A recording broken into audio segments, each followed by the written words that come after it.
On this week's episode, the next generation of video game consoles is finally here. Could Call of Duty Cold War get a cold reception? And Wandavision sets a date for Disney+. All this and more as we reach our next stop, the PCC Multiverse. Don't be alarmed. The quasi-shimmering light before you is a trans-dimensional gateway to other worlds, other voices, other thoughts, and other realities. Up feels like down, and down feels like the number 7 on a Wednesday morning. Don't worry. That quivering, blood-boiling sensation under your eyebrows is all a part of the charm. Welcome to the PCC Multiverse. And we're back with another episode of the PCC Multiverse. This is Gerald Glassford from Pop Culture Cosmos, Game Source, The Lakers Fast Break, and Inside Sports Fantasy Football. We truly appreciate everyone out there listening to all of our shows, and if you can, please give us that 5-star review on Apple Podcasts. Plus, if you can like, share, subscribe, follow, and hopefully in the not-too-distant future, throw out some of those Facebook gaming stars at us, that would be truly appreciated. Want to give everybody a quick update of what's going on. I've got a ton of shows that are out there right now that I've recorded and interviews this week, all that. Go ahead and check out what's going on at the Lakers Fast Break channel. 4 shows done by the end of the week, so you got a lot of great shows there, including Rafael Barlow from the NBA Draft Junkies. Also did a championship roundtable that was really quite good as well. The thing that I put out that I'm really, really proud of is that it's a retrospective of the Lakers championship season. Is part 1 covering the first few months of the NBA season for the Los Angeles Lakers. It's in conversations with some of the best ones I had in the early days of the actual Lakers Fast Break show itself. So you want to check that out. It's all on the Lakers Fast Break channel. Chris and Dom Lardieri from Domination Sports Nation. We covered the latest info on fantasy football at Inside Sports Fantasy Football. And of course, we not only have the Pop Culture Cosmos you can check out with Josh and I, and a ton of great stuff there, but also this week, my co-host for today, he was on with his thoughts on the Call of Duty series, Call of Duty Black Ops Cold War. He did a Game Source profile of that. That dropped on Wednesday, so check that out right now on the Pop Culture Cosmos channel as well. But everyone out there, he is back indeed. It is the man from Castle FPV on Instagram. Follow Castle FPV, Castle with a K, FPV on Instagram. It is the legend returning back after hunting, like I said, somewhere in the Midwest. It is Marcus de la Garza. Marcus, great to have you back, my friend, and a big thank you to Noah Ian Fein, who will actually be here later on the program as well.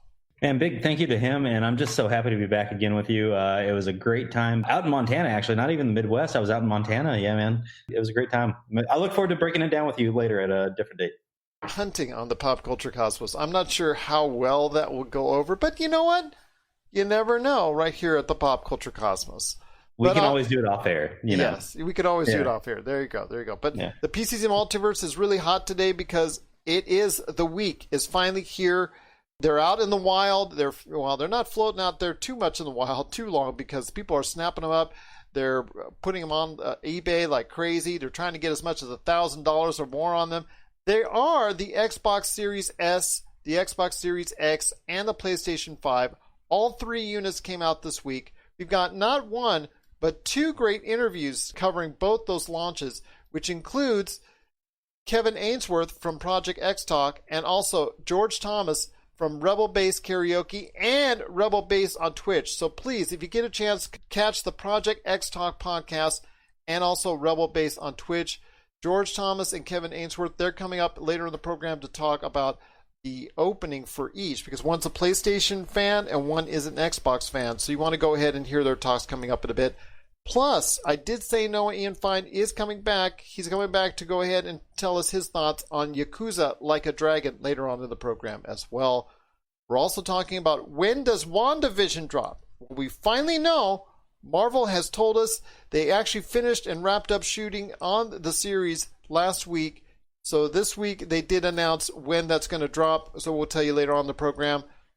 Call of Duty Cold War. We not only did a Game Source profile this week of it, but I want to ask Marcus, real quick, a question on it coming up here in a few minutes, and that is, so I'm going to let him put this in the brain here for a second.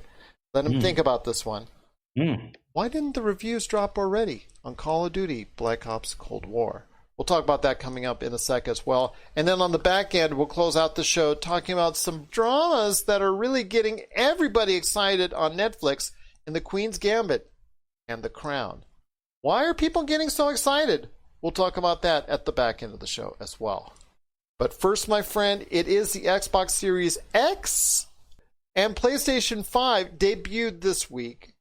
A lot of great things they're talking about. I mean, the only thing that's really bad about it is the fact that because there is such a limited amount of consoles for not just one, not just two, but all four of the units involved, both PlayStation 5s, the Xbox Series S, and the Xbox Series X, there is a major issue as far as people trying to get their hands on one.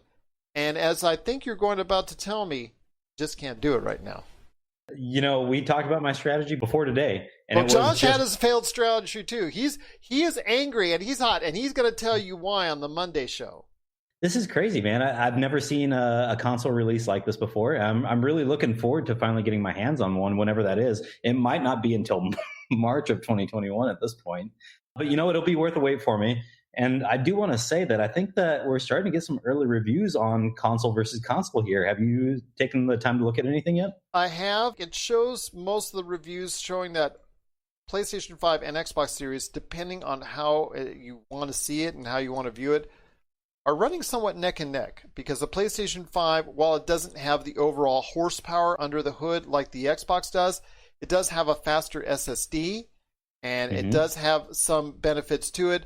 The controller people are raving about. They've really had a great experience with the DualSense on it. So with the Xbox Series, it's all about the power, the draw distance, everything that comes up as far as the speed, the loading times, but mainly, like I said, the graphical power of it.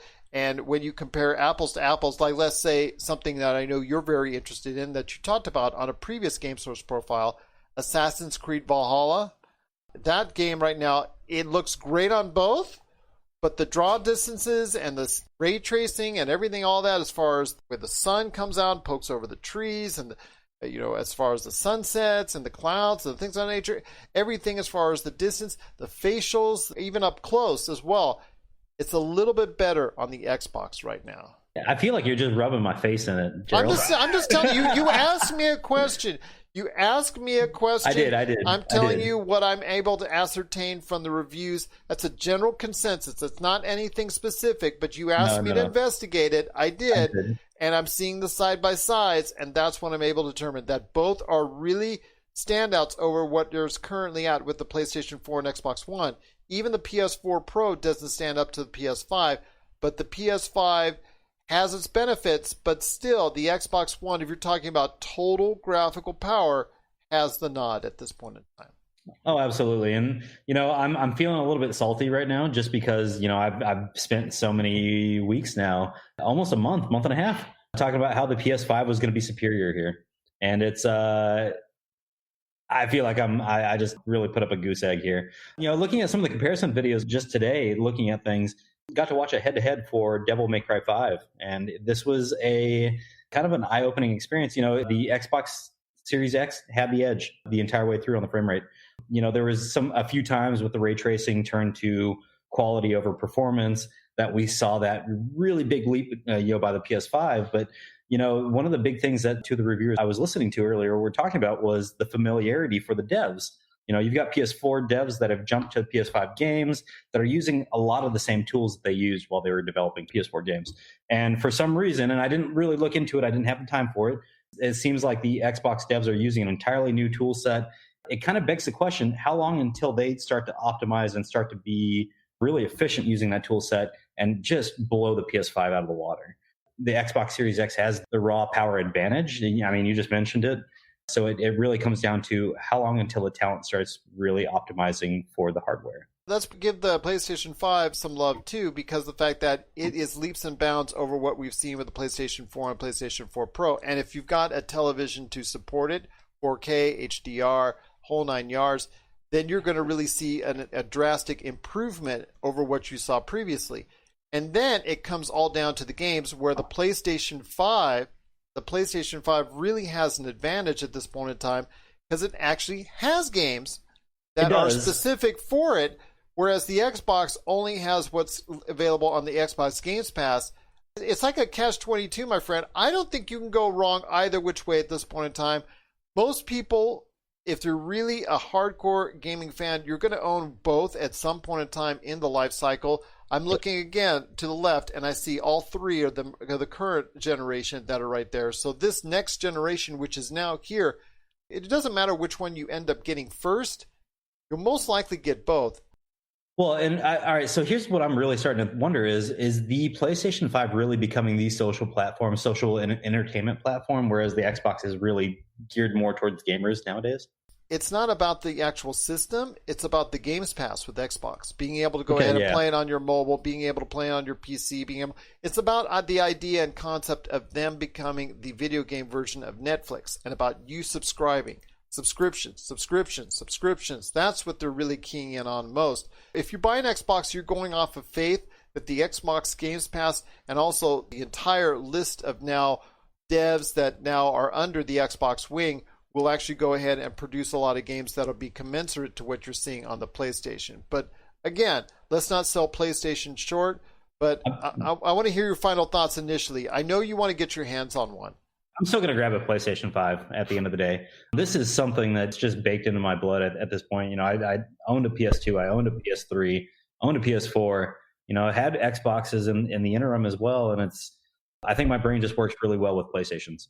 It's something that it's just baked into my DNA at this point, and I'll probably end up grabbing a PlayStation 5. But like you were talking about, over the life cycle of these consoles, you know, depending on how intense I get back into gaming, this might be just one of two consoles I own. The latest generation of gaming is now here. Share us your thoughts, popculturecosmos@yahoo.com. Well, my friend, before we head to the break, and George Thomas from Rebel Base talking about the PlayStation 5. And then right after that, you're going to hear from Kevin Ainsworth from Project XTalk and Noah Ian Fein on Yakuza. I want to ask you this, my friend. Call of Duty, Black Ops Cold War, it'll drop by the time people hear this. Usually, now, lately, I have to say there's been at least a couple titles that have come out and the reviews dropped the same day as the games itself, and the reviews have been pretty good. But for the most part, if you follow video game tradition, it's usually not a very good sign, and it's a very telling sign that there's something wrong there. I mean, are you still kind of nervous about that? But I know you're going to be picking up here over the weekend or the next few days. Your thoughts on Call of Duty Cold War, and could this be a sign that it may not be everything that we want it to be? You know, I sometimes I'm not all the way in the know on the press side of things when it comes to the embargoes. And so I really didn't know we had an embargo going for this game up until tonight at 9 p.m. Eastern time. You know, some of the early reviews were coming out as we were coming on air. This is weird, man. I'm not expecting the world anymore. You know, based on the teaser trailers that we saw, I was really excited for this game. I'm a little bit wary now. I'm really going to sit back and kind of wait for these reviews to come out. I'm still going to buy it. You know, I'm going to do that. And we've been talking about this too much. I need to play the zombie. I need to play the zombies, Gerald. Well, that's the thing, because it's not dropping until the last minute. You know, it's going to be dropping by the time people hear this. Their order will have dropped, most of them. But for a game, a high profile like this, and you don't have the reviews in advance, it scares me. It scares me. It scares a lot of people out there. I mean, as you're saying, they're only dropping right now. Metacritic only has one listed already. One out of what? One. Maybe it's, 70, 80, 90, 100 that might actually end up being on there when it's all said and done. Whereas with Assassin's Creed Valhalla, they at least had a couple days ahead of time, a couple days to look at it, pretty solid reviews for it. So a lot of people are enjoying it. I'm just saying right now, if you just be nervous, but I think overall, Call of Duty, it's not something that you can really mess up and be totally bad. It could be something where, okay, maybe they just don't have and put enough into it to make it different from the other versions. That's what scares me, because there has been iterations in the series that have done that. But even then, you're still talking like a solid 7 game that you can still go and play. It's the fact that Cold War is getting a higher level of interest. So I'm thinking that's also getting a higher level of concern. Yeah, I just really hope they didn't phone it in at the end of the day. We've had such hype for this game and bringing it back to the franchise. I really don't want to watch that evaporate overnight. That's my concern. Well, that's my concern as well. And are you concerned out there about the not too much in advance reviews for Call of Duty Cold War, which are dropping right around now as we're speaking? So are you concerned about the reviews for Call of Duty Cold War? Share us your thoughts, popculturecosmos@yahoo.com. Well, quickly, my friend, before we go ahead to the break, wanted to go ahead and hit you up. And on this, Disney Plus finally announced a date for Wandavision, and that's going to be on one of my daughter's birthday. That is January 15th. I want to hear your thoughts on this, my friend. It was rumored that it was going to be in December, even when it was the second Marvel series in line, and then became the first series because Falcon and the Winter Soldier was pushed back. It's now the first leading Marvel series, but it's not coming until 2021. Are you surprised? Not at all. I mean, this year's been the year of push timelines, right? Pushing from December back to January 15th, I'm okay with that, as long as this is the end. I'm okay with one more push timeline, especially in the grand scheme of Cyberpunk 2077 pushing theirs. I know that we're going, TV to games, but push timelines are just everywhere right now. It's terrible. It is terrible. And, as you and I both know, Cyberpunk 2077 was pushed back to December, and we'll do a Game Source profile on that before all is said and done here on the Pop Culture Cosmos channel. But it is something that, again, you finally have a date. Is it a little bit later than what we wanted? Of course it is. But we finally have a date. They finally have it mapped out where they want to go. It looks like it's pretty solid. So January 15th, WandaVision will debut on Disney+. I'm excited to get back into the Marvel Cinematic Universe because you have to watch it, because WandaVision, the events in it, will lead back into the Marvel Cinematic Universe with Doctor Strange and the Multiverse of Madness. So please, if you get a chance, you got to check it out in January on the 15th, WandaVision. It's going to be available, and I'm excited because once again, we can start talking about Marvel on a week-to-week basis. What are your thoughts out there on WandaVision coming to Disney Plus on the 15th of January? Share us your thoughts, popculturecosmos@yahoo.com. Well, coming up next, it's George Thomas from Rebel Base on Twitch and Rebel Base Karaoke. He's going to be talking to PlayStation 5. Right after that, it's Kevin Ainsworth from the great podcast on Xbox, Project XTalk. He's going to be talking about the Xbox Series S and Xbox Series X. And then Noah Ian Fein will be right after that reviewing Yakuza Like a Dragon. He'll share his thoughts on that. And on the back end, Marcus De La Garza and I will be talking some drama. Oh, that's bad. I think I just lost all of our stations because of that. But oh man, I'm not even going to try. Yes, but we'll be doing some dramas coming up at the back end of the show. This is the PCC Multiverse. Please join us for the very first Indie Pods United convention. This online event is for both new and veteran podcasters, where we will listen and learn from each other. The online Indie Pods United convention begins on the 29th November through until the 3rd of December 2020, featuring amazing shows and information to learn more about the great world of podcasting. For more information and to register for this unmissable event, please visit the website now, indiepodsunited.com. Indie Pods United Convention. Together we listen. Sponsored by Pinecast, Reset Business Consulting, the SJ Network, Rocabella, Cami, and Kelly.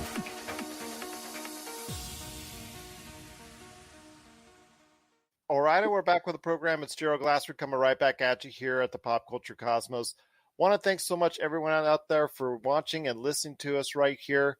But you know what week it is. It is the big week for video games because the PlayStation 5 and the Xbox Series is coming out. But I'm here to be talking about PlayStation at this point in time because I know one of the biggest PlayStation fans that's out there. It's a good man indeed. And you know what? If you're ever in Vegas, you got to go ahead and check out what he's doing as far as on the scene, as far as karaoke. He does a great thing as far as bars all over the place with his karaoke. He's going to talk about that and more, especially his love for the PlayStation 5, because I know he's looking forward to it this week.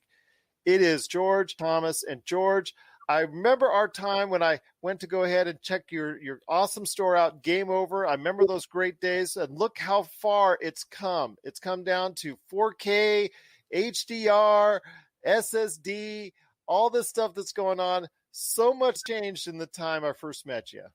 I know, man. Video games have just gone ballistic. I mean, I've been in this industry. Well, I previously was in the industry for at least 32 years. So I've seen every system launch. And by far, the PlayStation 5 one is the most excited I've been since the Dreamcast launch.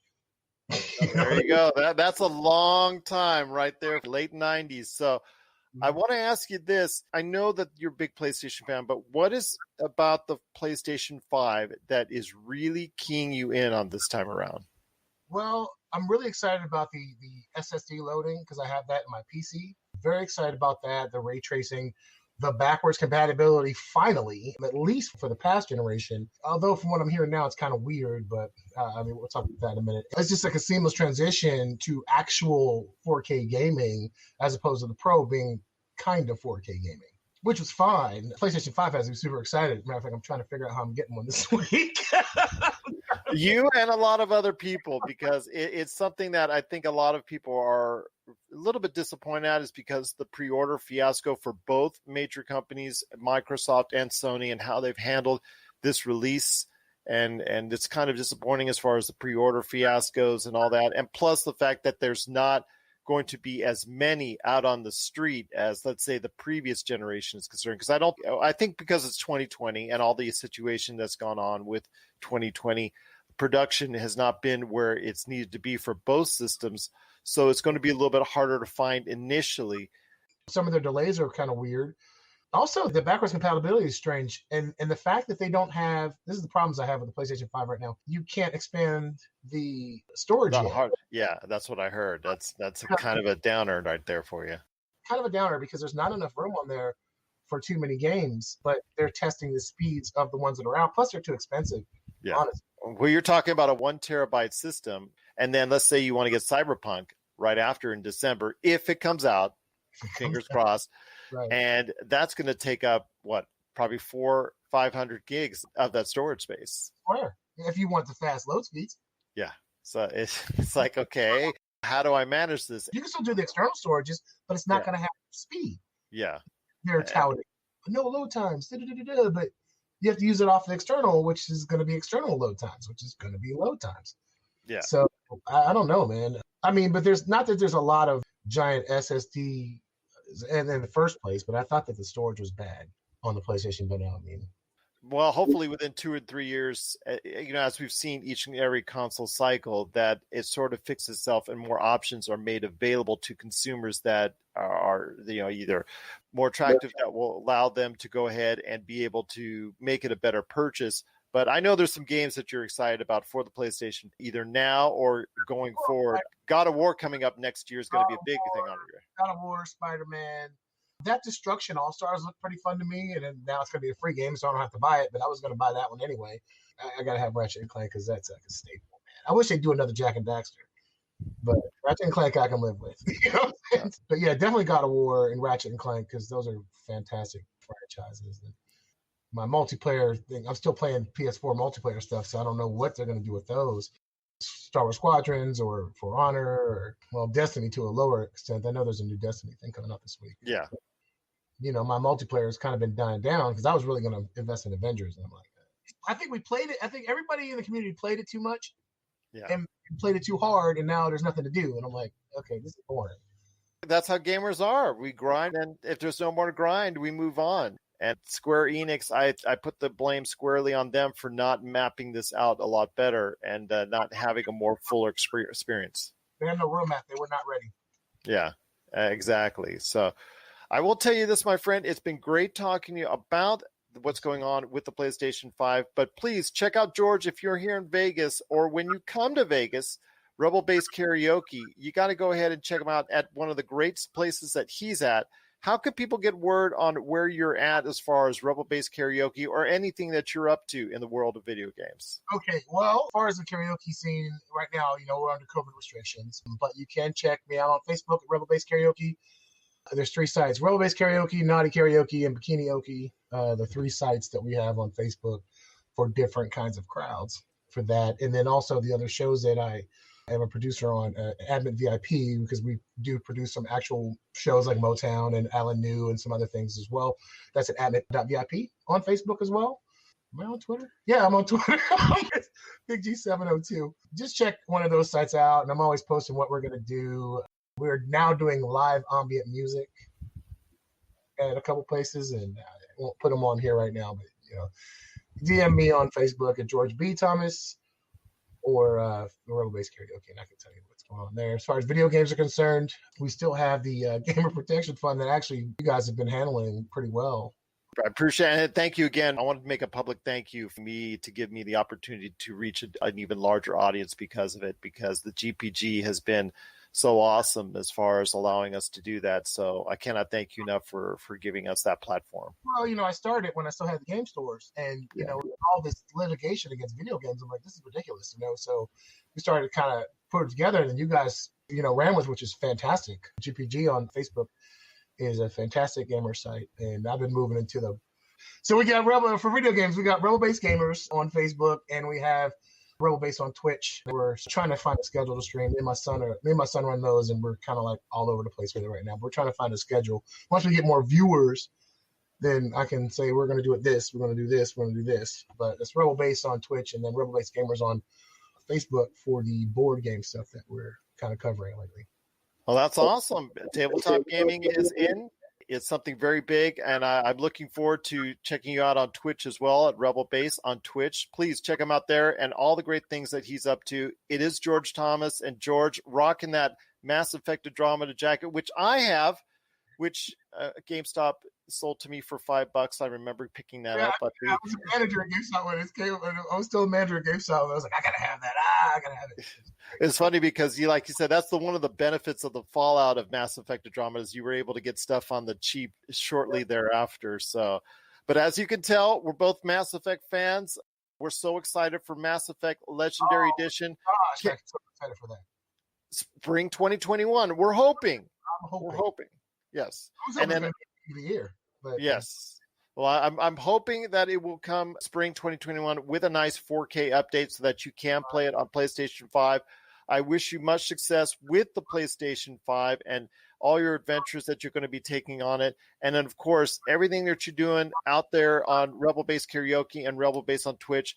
George, it's been great talking to you. I want to bring you back on again when you have more time to talk about the great world of video games or anything else you want to talk about in pop culture, whether it's streaming, whether it's tabletop gaming. Always great to have you on.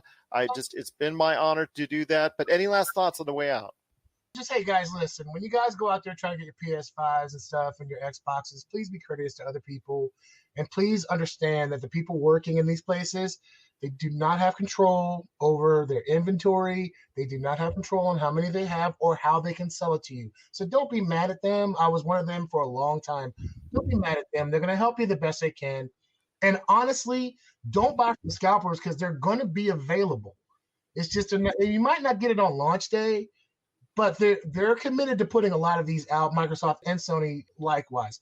So don't get mad, and also be very careful when you're going back to your cars because there's a lot of jerks out there that, wish people ill will and want to do bad things. So if you do get one, please be very careful going back to your car and be safe. And please treat the workers in the stores, with respect because they're trying their hardest and they got a million people just like you who want to get one too. So just be nice to them. As someone who managed 2 video game stores himself back in the day, I cannot agree with you more. That's extremely well said. Be safe, everyone. Continued happy gaming to you, my friend. And I look forward to bringing you back right here at the Pop Culture Cosmos. Thanks, guys. Coming soon, Zero Cool Films presents Action Figure Adventure. Super collector Jay Bartlett hits the road once again in search of action figures' most iconic and noteworthy and rare figures, all in the name of creating the most ultimate action figure auction ever. He fronts the cash that charity benefits in the end. What will he get? How will he get it? And how well will he do? Find out in 2020. So I want to go ahead and thank everybody for listening and watching us right here at the Pop Culture Cosmos. Cannot thank you enough for doing so. It's Gerald Glassford coming right back at you here. Now you can see me, everyone out there on Facebook Live, and also everybody out there on YouTube. Cannot thank everyone enough for watching and listening. But the Xbox, it's also coming out this week. We talked first about what's going on with PlayStation and how the PlayStation 5 is going to be out there. A lot of great things are happening right now in the world of video games. It is the most important week ever for video games. And I'll tell you what, the Xbox Series S and Xbox Series X is part of that biggest week ever. And here today to talk about the Xbox is the man behind Project XTalk. You got to go ahead and look it up. Their awesome podcast is available wherever you get your podcasts. Has Project XTalk, where they live, breathe, and hopefully not die, but maybe only in multiplayer Xbox. It is Kevin Ainsworth. And Kevin, I want to thank you so much for being part of the show today and really just taking the time to speak to me on a very busy week for video gamers. Yeah, thanks for the invite. I'm really excited to talk about Xbox. Obviously, we got launch tomorrow, so I'm all pumped up for that. And I know all the Xbox gamers around the world are too. Great to hear that. And the things are with the Xbox and the latest generation of it is, I know I talked to also earlier today, George Thomas, who's a big avid PlayStation fan. He talked about all the great things going on with the PlayStation 5. With the Xbox, the only thing I see as an issue is, and I know this is a concern I'm sure of yours, and I know you've talked about it on your show with Project XTalk, is the lack of launch games that are specific and exclusive to the Xbox Series X. Do you see that as a hindrance early on? Because we know they're going to make up for it. And by the time the console generation is over, 4, 5, 6, 7 years down the line, if this is going to be just another generation, there's going to be hundreds of games that are going to be specifically produced for this console. But right now, it's kind of up in the air outside of what we see with the Xbox Games Pass. Right now, I think it is an issue, and I think Microsoft themselves have acknowledged that it's an issue by really stressing the fact of backwards compatibility this generation. You know, you're going to be able to play all your backwards compatible games through all the generations when you get your Series X. They stress that they're going to play better, double frame rates, higher resolution, automatic HDR for backwards compatibility. And these are things that on the PlayStation side, you know, we've tested. Not me, myself, but they've been testing, you know, how do the backwards compatibility titles compare with the Series X and the PlayStation 5? And the backwards compatibility titles have faster loading times because they're being optimized. The PlayStation 5 isn't taking advantage of the backwards compatibility as much. And I think Xbox is really stressing that. In terms of actual launch titles, the delay of Halo Infinite, no doubt, it has been a major bummer. In terms of Halo, I mean, we'll see that next year. They're having some issues over there. Launch titles, there isn't a big Xbox-specific launch title. There are mainly third parties, but the real selling point is backwards compatibility and that the games will play best on the Series X. They're really stressing the fact. Plus a whole lot of faith that you're going to have in this generation for Xbox because of the fact that they're lining their ducks up in a row, so to speak, for the future of the Xbox. Obviously, by acquiring companies like Obsidian and Bethesda are the big tickets there, plus also asking so many of their other recent acquisitions and also acquisitions that they've had in the past, whether from Rare or Playground or any of those great, awesome studios that they've had for a while now. They're going to go ahead and up the ante on the games that they're bringing out to an audience. So the fact that you're getting an Xbox now shows that not only are you interested in and obviously intrigued with what the Xbox Series will offer when it comes to the Xbox Games Pass, but also the hope that you have for the future with the Xbox Series because of the fact that they have so many game studios now that's comparable to what PlayStation can offer. I think the Xbox offering right now, while it may not be where it needs to be, the future is so bright. They've invested in their service, Games Pass. We have every title coming day and date from the Xbox studios on that service. They keep adding third parties. And the fact that they just went out and bought ZeniMax, that gets us Bethesda and In Exile and all these other studios that Microsoft has acquired over the years and continues to acquire because they said they're going to acquire more studios. These are big name studios that are going to produce big games that PlayStation players, not PC players, they're going to want to play. And if they're exclusive in any way to the Xbox ecosystem, then it's going to draw in more consumers to the Xbox brand. And that ultimately is what they're looking for. Phil Spencer and Microsoft, the team over there, I don't really think they care about people buying the Series X right now. They care about people subscribing to Game Pass. And I think that has been shown by the fact that they got it on Android. They're working on getting it on iPhone. It's on PC. They're going for these large markets. They're going for the gamer, maybe not the console gamers that decide between PlayStation and Xbox every generation. They're going for the more casual, maybe people that don't consider themselves gamers. They're trying to get them into the ecosystem and show them what Xbox has to offer. And that seems to be the running theme with everybody I've spoken to on this, that it's not about the Xbox Series S or X. It's about the Games Pass. And they're trying to model it. And I'm going to say at this point in time, very insightfully so, after streaming services like Netflix, Amazon Prime, Hulu, Disney Plus, things of that nature, obviously to try, in fact, they just announced a cooperational effort where you get a free month of Disney Plus if you go ahead and subscribe for Xbox Games Pass. But I wanted to go ahead and say that I see this format that they're leaning towards to, like you said, it's not about the Xbox Series S or X per se.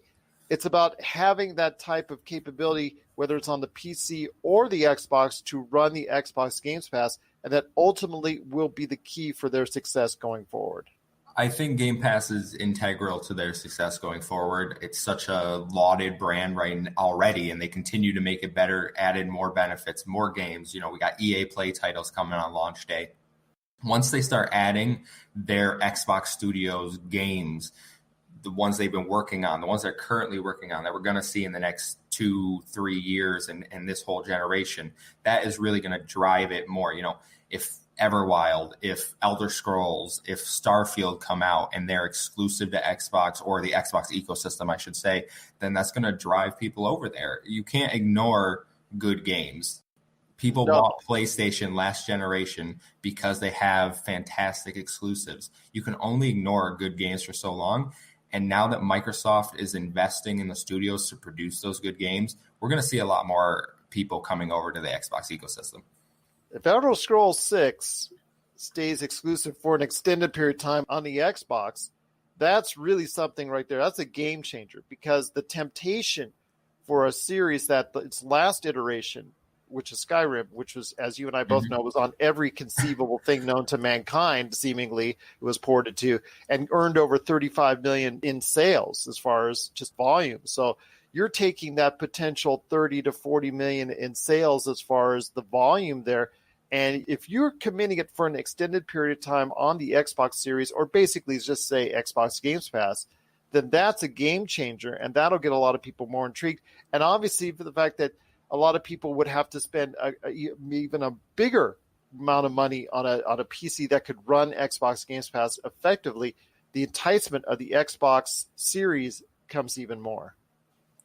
Yeah, I mean, obviously we don't know yet if the Elder Scrolls and Starfield and all those Bethesda titles are going to be exclusive. I'm in the camp that you don't spend $7.5 billion to give it to everyone, whether that's a time exclusive or it's some sort of marketing deal where Xbox gets DLC first or something along those lines. What remains to be seen. Phil and Todd Howard can't really speak to that yet because the deal hasn't closed.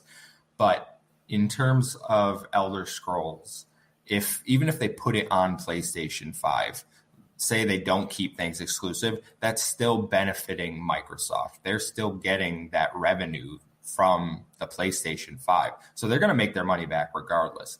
People are either going to come over or they're just going to sell it. They don't have to do either or. Phil Spencer's always been very open about he doesn't want to take things away from gamers. He wants everyone to play great games. And I think that is the fact that you said you don't have to get an Xbox. You can play it on your PC, but also you can stream it on your phone. It's easier than ever to get a game and play it anywhere you want.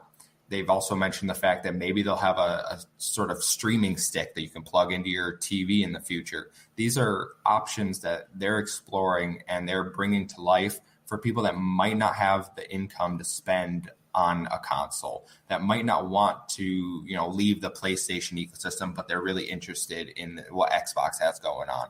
These now have the option over there, and I think that is invaluable to the Xbox brand. It's so funny because you said a streaming stick. I would not put that out of the realm of possibility. Obviously, with Google, no, they haven't done a great job with Stadia, and I don't think they're going to brag about Stadia sales anytime soon. In fact, I don't know if the existence of that will be a whole lot longer. but I do think that the Chromecast has been a decent thing for them. Amazon Fire has done great with that. The Roku has done a really solid job. So we'll see. That's obviously something there that you could go ahead and do. If you could put that technology where you can get any type of the quality that you could on, let's say, like you said, your phones, your PCs, or your Xbox Series, that could be something that also could be a game changer as well for Xbox Games Pass. Because let's put this out there again. It's not about the Xbox Series, I think. It's just about Xbox Games Pass and making it more accessible to a community out there. But I want to ask you this real quick. The GameStop deal that they made, which was almost under the radar, but that was a very interesting deal per se. Tell me your thoughts on this. It's a promotional deal. It's a tie-in with GameStop. It also leads to like a funneling of profits here and there as far as percentages, a little bit more Xbox way. It was very interesting about how it's laid out and how it was worded at the time that they went ahead and made the agreement. Yeah, so me and my co-host actually touched on this on one of our early episodes of Project XTalk when they first announced the deal. In terms of what it means for Xbox and GameStop, initially it looked like it was didn't mean much for Xbox. It looked more like it was Microsoft coming in to help GameStop, a failing business, really supply them with the things they need to improve their business. They were all going to the Teams. They were going to be able to use their infrastructure for e-commerce to be like, instead of calling up other GameStops and asking if they have stock, they can look online real time, see what the stock of every GameStop in the area is to help customers, to drive better sales, to have a better customer experience in the store. And then it got revealed that, hey, there's actually some benefit for Microsoft in this. They get a kickback essentially for every Xbox console that GameStop sells. Now, whether this is tied to like the serial number of the console or how this exactly works, I'm not sure, but it certainly creates I don't know if it's a dilemma, but it creates a thought in GameStop's mind where, hey, if a grandparent comes in and asks their kid, I'm looking for a console for little Jimmy for Christmas. What do you guys recommend? GameStop is now in a position to recommend Xbox over PlayStation because it's going to help their company. They're going to get money in return for that. So I think that creates a really interesting dynamic. I don't know if it's going to play out that way. Every GameStop I've been to, they don't really take sides like that. They're pretty pro-choice, but in terms of this deal, it certainly could lead to something along those lines. If it becomes like their Circle of Life program or part of it, then all bets are off, because then a lot of the employees will feel like it's forced upon them, and you'll sense that as a customer. And I know the Circle of Life program, as you know, has been a source of obviously their revenue, but it's also been a source of a lot of customer angst over the years. So it leads to that kind of divide customers will have as far as GameStop is concerned. But you're right, it is about money. And if it's financially incentivized for GameStop to do so, that might be, and ultimately what happens is they're going to ask their associates, you need to start leaning a little bit. If you've got a customer, like you said, that's on the fence, you lean one way or the other, you got to lean them toward the Xbox. That might not be out of the realm of possibility, although it could be more subtle things. And I think it's going to be more subtle things, like who's going to get the front part of their GameStop ads. It's going to be more Xbox. Who's going to get some more as far as the GameStop deals or promotions? It's going to probably be more related to Xbox. I understand. That's obviously what a deal's about. But it could be down to the point where, like you're talking about, as far as that influence comes in and being, I don't want to say forced to, but strongly urged as employees to go ahead and lean one way or another. Yeah, I'm wary of the fact that we might get to a point where someone comes in and tries to buy a used console, per se. Like, say they come in and they're going to check out a PlayStation 4 used console. They're one of the gamers that don't upgrade automatically. They're always a generation behind because they don't have the income, so they wait for things to drop.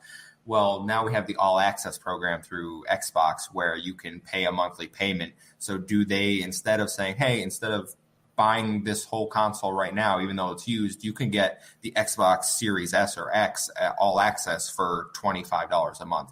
Do they push that as a more budget-friendly idea for these type of people just so they can get a kickback?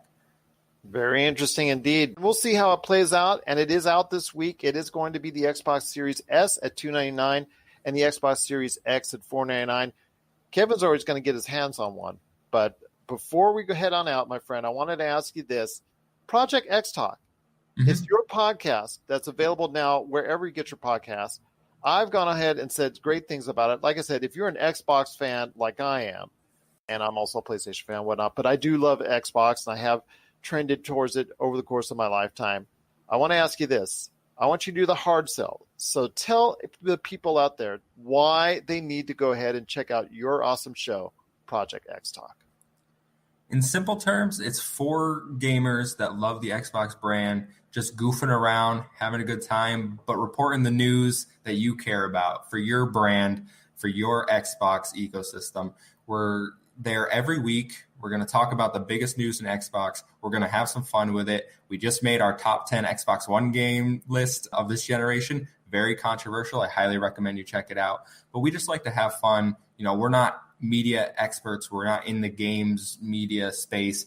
We're regular gamers giving our opinions, giving our thoughts on the breaking news, on the games we're playing. We're just trying to be relatable to everyone else, and hopefully they enjoy that and they can come check out our podcast and converse with us in the comments on Twitter. We love talking to anyone, getting their thoughts on games and the community. Once again, that's Project XTalk. You got to go ahead and check out Kevin and the whole gang at Project XTalk today. Wherever you get your podcasts, you want to go ahead and check it out today, Project XTalk. Well, Kevin, it's been great talking to you about your Xbox. I'll tell you what, if you get a chance in the next couple months or so, pop on by. I'd love to get you back on talking about your early experiences with the Xbox Series and see if it's meeting up to your expectations and where it will go from there. The door's open for you, my friend, right here at the Pop Culture Cosmos. Thank you for having me, and I would love to come back, so I will definitely take you up on that offer in the near future. Well, again, Kevin, it's great having you on, and I look forward to bringing you back on right here at the Pop Culture Cosmos. If you need your video game fix, be sure to check out Retro City Games. Located in Town Square on Las Vegas Boulevard or in Henderson, Nevada, Retro City Games has the cure for all your video game vices. Retro games and games for current consoles, Nintendo, Sega, PlayStation, Xbox, and more. Retro City Games has all the staples from any library and some highly collectible offerings too. So pick up a few games today at Retro City Games in Town Square on Las Vegas Boulevard or in Henderson, Nevada. Retro City Games is your video game metropolis. And look who we have here right now to go ahead and talk about Yakuza Like a Dragon. It's none other than my good friend. He is the man behind HunnicWeen and the Hunnic Outcast. You got to go ahead and check him out today on Facebook at the Hunnic Outcast and, of course, HunnicWeen as well.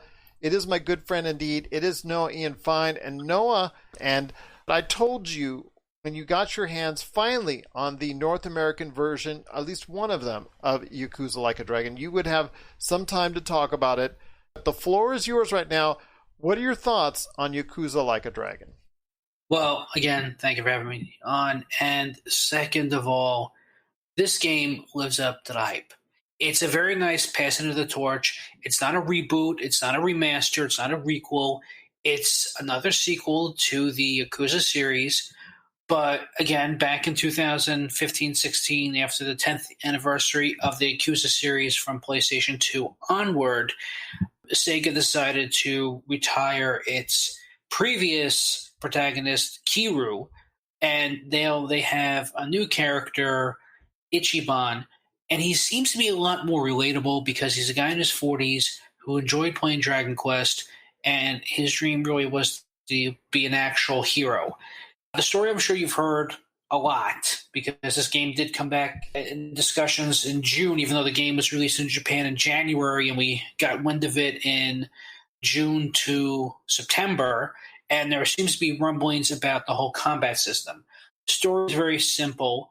You have Ichiban, who was asked by his boss to take the fall for a murder charge because the captain of the Arcana family murdered someone from a rival family, and they were afraid that if the captain went to prison, the Arcana family would be banished from the Yakuza. So Ichi goes in, he comes out 18 years later, and it turns out that the Tojo clan, that if you've played the series of games, was a huge deal because Kiryu was the fourth chairman. The Tojo clan is finally no more. Their rivals, the Omi Alliance, reign supreme in Japan, and Ichiban has been betrayed and shot by his boss, and in the American version, and the English dubbing is voiced by George Takei, oh my, and Ichi is now left for dead in Yokohama, and he's befriended by a homeless person as well as a ex-detective that was 1 year away from retirement, as well as a hostess that her twin sister was trying to help her father, was also betrayed by the Yakuza. And during the 45, 50 hours of main storyline, you're going to find out why Ichiban was betrayed, why the Tojo clan is no more, as well as taking down both the Chinese and Korean mafia, as far as I know. I mean, when you got a demo for this game, because again, I got a Japanese account and I got the demo, you had Chapter 4. And that was 10 hours in itself, because as any Yakuza gamer knows, there's the main story and there's a lot of sub-stories, and that could take up a lot of time. But the combat is turn-based RPG for the first time, mainly because the developers wanted to try something different. And I think they felt that since Dragon Quest III, and Dragon Quest was bigger in Japan before it came here, a lot of JRPGs happened. Persona, Final Fantasy, and Dragon Quest, although here I think it was Dragon Warrior before it finally became Dragon Quest.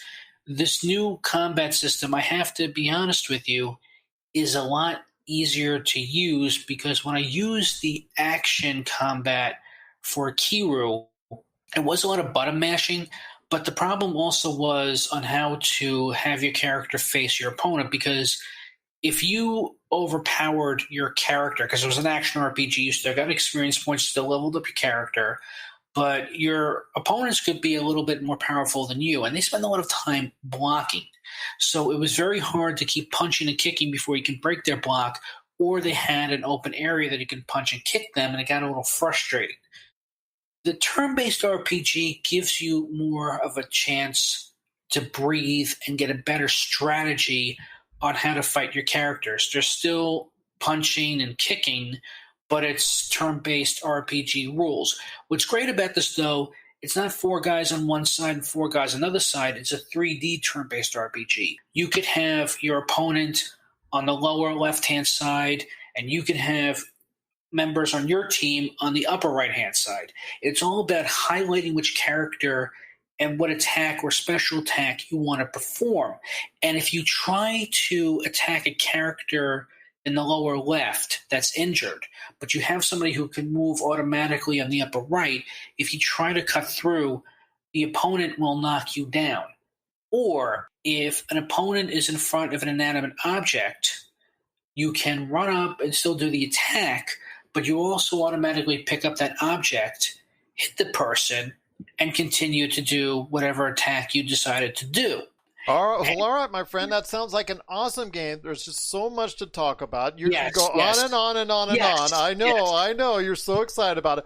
So really, let's wrap this. Yes. Okay. So the bottom line is, right now there's 15 chapters. Okay. I'm only on 5. Okay. So this game is, again, the main story is about 45 to 50 hours. Okay. And I'm down to God knows how many. The bottom line is this: this game will take up a lot of your time, but it's definitely, all in all, this is a 9.5 out of 10. There's some downloadable content. There's a lot of content in this game with the mini games, the main story, the sub stories, which I didn't really get to go into.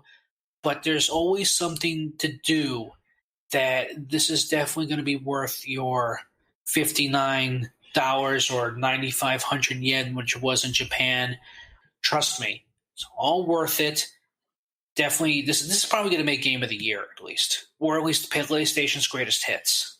Yakuza Like a Dragon, it is out now on PlayStation 4, Xbox One, and Xbox Series X and S. You do have to go ahead and wait for the PlayStation 5 version. That's coming out in a time release in 2021, but all the others are right now available. You heard the glowing review from Noah Ian Fein from HunnicWeen and the Hunnic Outcast. Please check out his awesome Facebook pages today, and it looks like that you've had a great time with Yakuza Like a Dragon, and I cannot thank you enough for taking the time, for stopping by to talk Yakuza one more time, and I look forward to bringing you back again real soon right here on the Pop Culture Cosmos. You're listening to the Pop Culture Cosmos. And we're back with the show. He's still laughing. He's been laughing through the entire interviews. It is Marcus de la Garza that we did. He's been laughing at my British accent, or my horrible British accent. But I do want to thank everybody for tuning into the show, and want to thank so much George Thomas from Rebel Base Karaoke, and also as well Rebel Base on Twitch with him and his son, and also Kevin Ainsworth from Project XTalk. You want to go ahead and check out an Xbox podcast for you at Project XTalk, wherever you get your podcasts. And of course, Noah Ian Fein at HunnicWeen. I know he'll be back on very soon as well. Well, my friend, before we head on out, The Queen's Gambit and The Crown on Netflix. That wasn't too bad right there. But that was great. That was great, man. I want to ask you this, my friend. They are, especially with The Queen's Gambit, which is really just some wild stuff going on. She's a chess master. She's super intelligent. She's rocking the house, and people are loving it on Netflix. In fact, it's been the most popular show on Netflix for the past 2 weeks. And The Crown, which has all these great British actors. You look at the lineup on it, it's just amazing. And you know all of them love it when they say, you know what? Hey, do you want to play Royal? And they all just jumped at it. Because everybody seems to have a fascination with the royals, even here in the States. But The Crown is available now on Netflix, and a lot of people are really getting into it. But I want to hear your thoughts before we head on out, my friend. Why are these two shows just getting over so well? I mean, I know a lot of people here in the States have enjoyed dramas before, but man, these two shows are really going off on Netflix. You know, being out in the middle of nowhere for the last week and a half, 2 weeks, I've missed out on the Queen's Gambit hype. But we're getting caught up this week. I'm really excited to keep pushing through some of these episodes. I really didn't see this being as great as it was going to be, and it looks like I really underestimated this title. She's a morphine addict and all this other stuff that's going on. I'm like, wow, that's just one heck of a story going on right there, and people are going crazy over it on social media. And that is The Queen's Gambit, and that is really, really popular right now, and The Crown is not too far behind. And just tell you what, my friend, it just shows you the fascination that we over here in the States have an appreciation for when it comes to great dramas. And it seems like it's going to be just that for a little while longer with The Queen's Gambit and The Crown on Netflix. Absolutely. The Crown is becoming a quick favorite in this household. We blew through the first 3 seasons. Really looking forward to season 4 here. What are your thoughts out there on The Crown and The Queen's Gambit on Netflix? Share us your thoughts. PopCultureCosmos@yahoo.com. And please, no comments on how bad my British accent is. I know it's horrible. And my apologies once again to everyone out there in the UK. I've got much love for you and appreciate all the stations out there that play us, and cannot thank you enough for doing so. You can laugh at me all you want because I get laughed at all the time right here on the show. But again, that was my poor attempt at a British accent, but I want to thank everyone for enduring it on today's program. But my friend, Mr. Marcus de la Garza, it's been great having you on the show once again, back in the big chair. Looking for a time that we're going to all spend together, and hopefully a lot of guests as well, at Indie Pods United, which you need to check out if you like podcasts or you want to make one, or you do have one. 5 days. We're starting the 29th. Go ahead, sign up today at indiepodsunited.com. Just $10. We're going to be part of it on the 29th, noon Eastern time. But are you excited to be now a part of Indie Pods United? Absolutely, man. This is going to be a great time. I am really looking forward to this. I think you said we got a 30-minute show, and I'm happy to just talk to people. It's one of my favorite things to do. All right, my friend. It's been a great episode. I cannot thank you enough for being part of it. But any last thoughts on the way out? And I'm sure it's going to be something to do with PlayStation 5 and not my British accent. We'll see if I can get my hands on a console, and if I do, you guys are all going to hear about it. Well, Josh on Monday may blow your eardrums out with his angst in regards to the situation with the Xbox Series. And plus, we're also going to be having a interview with actress Shannon Wilson. Ben Arnault from Smoking Hot Confessions is going to drop a quick recipe, barbecue style, for us. And go ahead, another Black Friday ad we'll cover. Ooh. And you know what? Next Friday, we'll go ahead and cover some Black Friday tips for everyone out there as well. Yes! All I'm in on that. Yes, and all in on that myself as well. So for Marcus de la Garza, this is Gerald Glassford. It's It's another beautiful day in paradise right here in the PCC Multiverse. We thank you for listening, especially to my really bad British accent. And here's hoping you have yourself a great day.